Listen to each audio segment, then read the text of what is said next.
Pumanaw na noong May 1, 2025 ang bitiranong aktor na si Frederick Charles Caballes Davao o mas kilala sa kanyang screen name na Ricky Davao sa edad na 63 years old. Bagamat walang opisyal na ulat hinggil sa sanhi ng kanyang pagpanaw, kinumpirma ng Viva Entertainment ang nakakalungkot na balita. Taong 2024 nang madiagnose ang aktor na mayroong dinaramdam na isang terminal illness na hindi muna isinapubliko at hanggang ngayon hindi pa rin didisclose ng pamilya nito ang tunay na sakit ni Ricky. Sa kasalukuyan ay wala pang pahayag ang pamilya at malalapit na kaibigan sa industriya ni Ricky hinggil sa kanyang pagpanaw. Bago siya pumanaw, aktibo pa rin si Ricky Davao sa teatro. Noong 2024, bumalik siya sa entablado sa dulang Silver Lining Redux, isang mas pinahusay na bersyon na original na Silver Lining. Sa isang panayam, binigyang diin niya ang kahalagaan ng teatro sa paghubog ng disiplina at husay ng isang aktor at hinikayat ang mga artista sa telebisyon at pelikula na subukan rin ang teatro para sa kanilang personal at profesional na paglago. Si Ricky Davao ay pinanganak noong May 30, 1961 bago siya sumabak sa pag-arte. Nagsimula siya bilang dancer sa Vicor crowd noong dekada 70.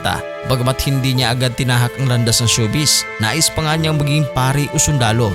Napalapit siya sa entablado matapos siyang hikayatin ni German Moreno at iba pang personalidad sa industriya. Isa sa kanyang unang malaking proyekto sa teatro ay ang 3 oras na dula sa Cultural Center of the Philippines sa ilalim ng direksyon ni Nunun Padilla, kung saan ginampanan niya ang papel ng isang Meksikanong pari na naging santo. Sa teatro, nakilala rin siya sa pagganap bilang isang bersyon ni Bongbong Marcos sa dulang Bongbong at Chris noong dekada 80. Sa telebisyon, tumatak ang kanyang pagganap bilang Edward Rodrigo sa seryeng Mula sa Puso. Bukod sa pag-arte, naging direktor din siya sa iba't ibang mga palabas sa telebisyon, kabilang na ang mga episode ng Maalaala Mo Kaya at mga serye sa GMA Network. Anak siya ng bitiranong aktor na si Charlie Davao. Naging asawa niya ang aktres na si Jackie Lo Blanco noong 1989 at nagkaroon sila ng 3 anak. Ang kanyang mga anak ay si Arabel Davao, Ricky May Davao at Kenneth Davao.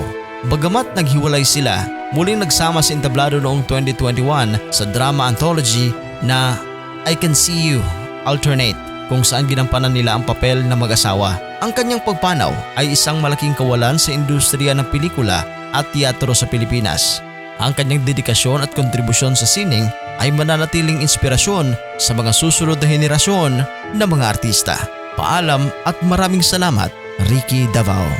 Abangan ang susunod na update tungkol sa pagpanaw ng bitiranong aktor na si Ricky Davao. Mag-subscribe sa ating channel at i-hit na rin ang notification bell para ma-notify kayo sa mga susunod nating videos.